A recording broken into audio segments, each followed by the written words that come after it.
namin, tulad ng sinabi ko kanina, as much as possible, ayaw namin na magkagulo. Gusto namin magbutuhan ng peaceful. Actually, pinatap namin sa kabila na kung pwede, wag na tayong manggulo. Di ba kagaya na sinabi ko kanina, gusto nila, maglatag kami ng mesa dyan, magkape kami habang nagbubutuhan. Yun. So, ako sinisigurado ko sa kabila na hindi kami manggugulo, hindi kami yung panggagalingan ng gulo.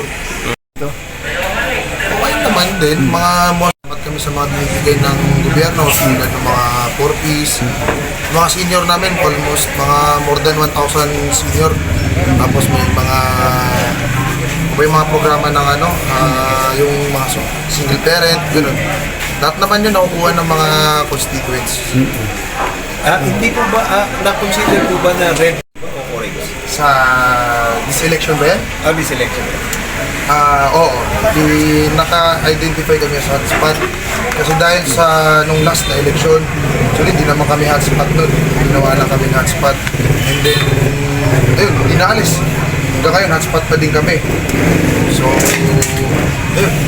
Pero mas favor kayo na mayroong mga sundalo at mayroong mga kapulisan na siya magbabantay at ang ating mga guro naman sila pa rin ang naka-assign as BEI sa lahat po ng mga presinto natin ngayon.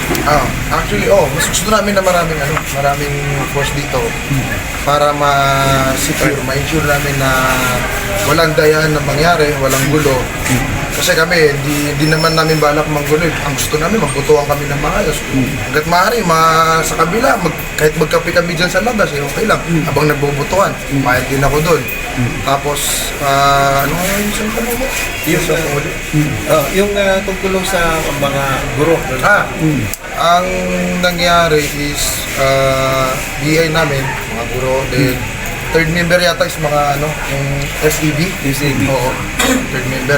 Police. Kung sakali lang na medyo hindi mapigilan o under command control o ganun ba? Hindi naman kami under command control pa ngayon. So, Sir, Mayor Doc Sandigan po, no? At katanungan ko lang po, ang tubaran po ay marami na rin po nagawa ang inyong pamilya at ito po ay maganda ang inyong pamumuno. At dito po, if ever na magkaroon ng cause ng pagkagulo-gulo, ano po ang inyong maging masasabi sa inyong mga botante, lalong-lalo na umaasa sila na magbabalik serbisyo ang inyong pamilya dahil sa inyong nagawang magandang legasya? What do you mean, anong masasabi niyo?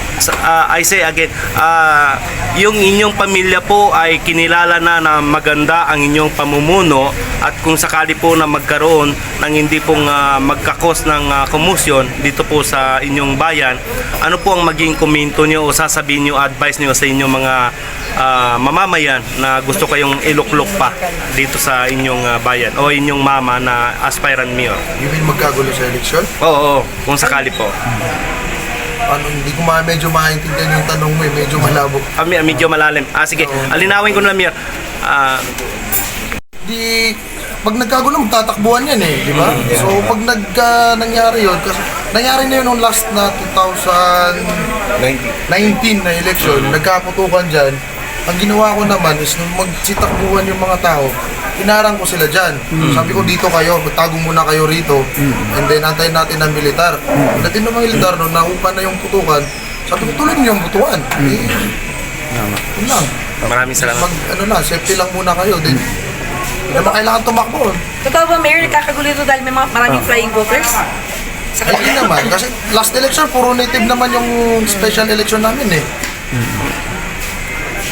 Yes, Mayor, sa palagay ko ninyo, bukas wala bang mangyaring kaguluhan? Hindi ko sigurado yun. Kasi kung ako tatanungin mo, sa panig namin, tulad ng sinabi ko kanina, as much as possible, ayaw namin na magkagulo. Gusto namin magbutuhan ng peaceful. Actually, pinatap namin sa kabila na kung pwede, wag na tayong manggulo. Di ba kagaya na sinabi ko kanina, gusto nila, maglatag kami ng mesa dyan, magkape kami habang nagbubutuhan. Yun. So, ako sinisigurado ko sa kabila na hindi kami manggugulo, hindi kami yung panggagalingan ng gulo. Ronald. Mayor, yung ating mga teachers, panawagan natin sa mga BI natin ng mga teachers na kailangan talaga gawin nila kanilang trabaho po. Panawagan po natin. Anong, Panawagan po natin sa ating mga teachers, sa mga BI po natin. mananawagan ako. Opo. Police ng mga BI About po sa kanilang mga trabaho po. Hindi lang sa teachers. Bukas, pagdating ng eleksyon, sa lahat na magsiserve, kung teacher man, police, ang panawagan ko lang dyan is maging fair tayo. No? Maging, kung maaari, dito na lang sila. Kasi lahat naman ng nakaregister dyan, may right na bumoto eh. So, sure ako, may iba, mag-aarangin nila, ito, ganyan. Kaya sa akin lang, sa magsiserve, pabutuin nila yung tao na nakarehistro. Kung wala sa rehistro, paalisin nila. Yun lang yun. Gawin nila yung trabaho nila ng patas. Ayan. Opo. Mayor, mukhang wala na yung katanungan ng ating kasamahan. Misahin na lang po ninyo sa ating mga kababayan po dito. Opo. Dito. Opo. Message. Mahilig sa mga ganyan eh. Message po. Pwede maranawin ko na lang. Sige po. Sige. Oo. Hindi, actually, sa lahat ng mga kababayan namin, tulad ng Grand Rally, nagpaalam ako, sabi ko siya, outgoing ako eh.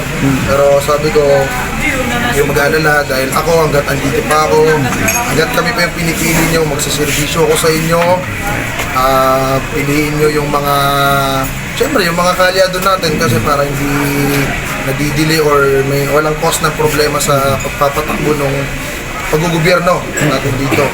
And, ayun, ako magsiservisyo ko sa kanila hanggat sa kaya ko. Ayun lang yun. And maraming salamat sa 9 years na pagsuporta sa akin. At sana ngayon ituloy nila yung suporta sa amin. Maraming salamat.